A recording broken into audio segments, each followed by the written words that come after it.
right. There are 4 elements to clarity in the way we define the word at Stillwater. Why? What do I want? And what will I do to make it happen? 2. What's the timeline? 3. What are the prices I'm willing to pay to make it happen?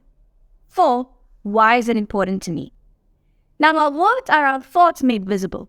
So in this video, we're going to present some phrases that can serve as warning signs that we haven't yet reached a place of clarity. The first red flag is the word, I don't know. Now, this is a completely legitimate statement when it comes to statements of objective reality. So if someone asks you, what is the capital of Peru? Or how many floors are there in the Qutub Minar? Well, you either know it or you don't know. So saying I don't know does not represent a lack of clarity here. It's just an honest, factual statement. Similarly, you can legitimately say I don't know when it pertains to externalities or the future.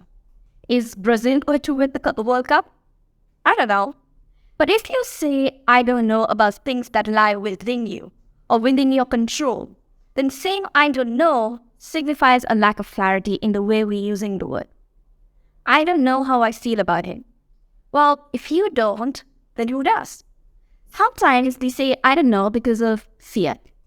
If I say I love him and want to be with him, but I'm not sure how he feels about me, then that's clarity. If I say I don't love him, but I'm afraid I'll hurt him when I tell him that, then that's clarity too. What is getting in the way of making those statements of clarity is a fear of rejection or a fear of being judged. And so we pretend that there's another individual inside of us, a stranger, and we can only guess what they're thinking or feeling. We end up bifurcating ourselves and creating a mask that inhibits our authenticity.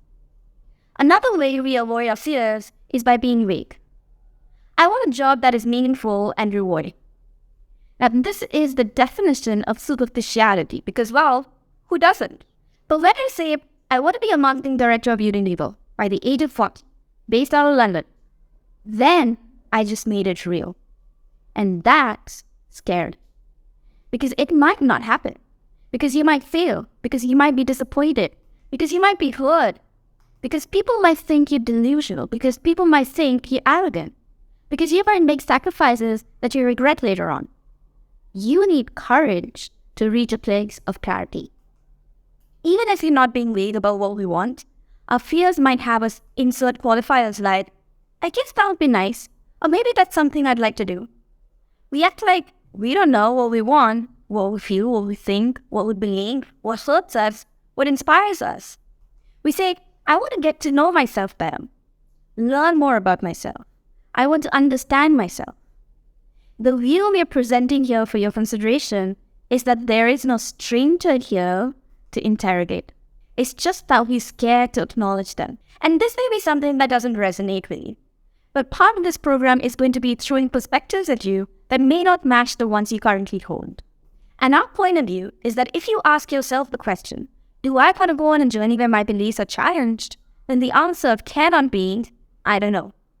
Because it's not a question that you need to look outside to answer. And there's no stranger inside that is withholding that answer from you.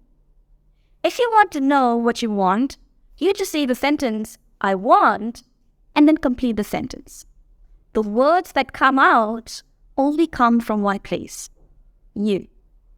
Clarity is not just about declaring with granularity what you want, it's also about being clear on what you're going to do specifically to make it happen. When someone doesn't have the clarity on what they're going to do, they often use the phrase, I'll try.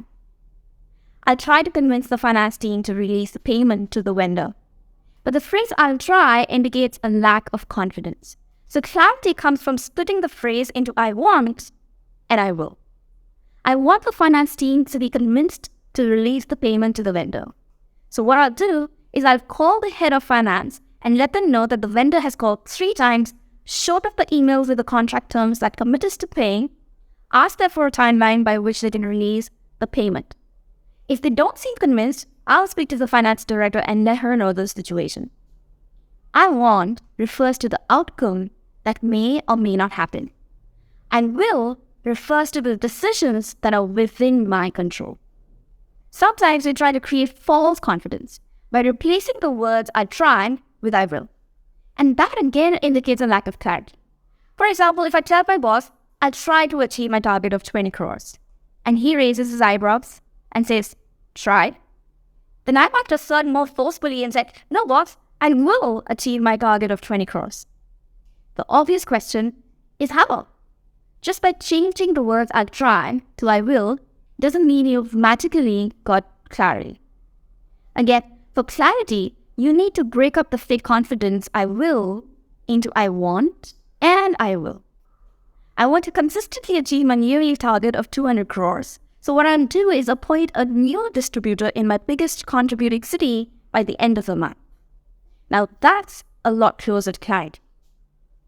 Another way of avoiding clarity is to miss out on the time element. I want to focus on my health is not a statement of clarity. A statement of clarity would be, I'm going to jog for half an hour on Monday, Wednesday, and Friday at 7:30 p.m.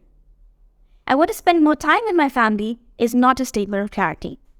A statement of clarity might be, from 6 p.m. to 7 p.m. every weekday, I'm going to spend time with my kids, and I'm not going to open my laptop on Sunday.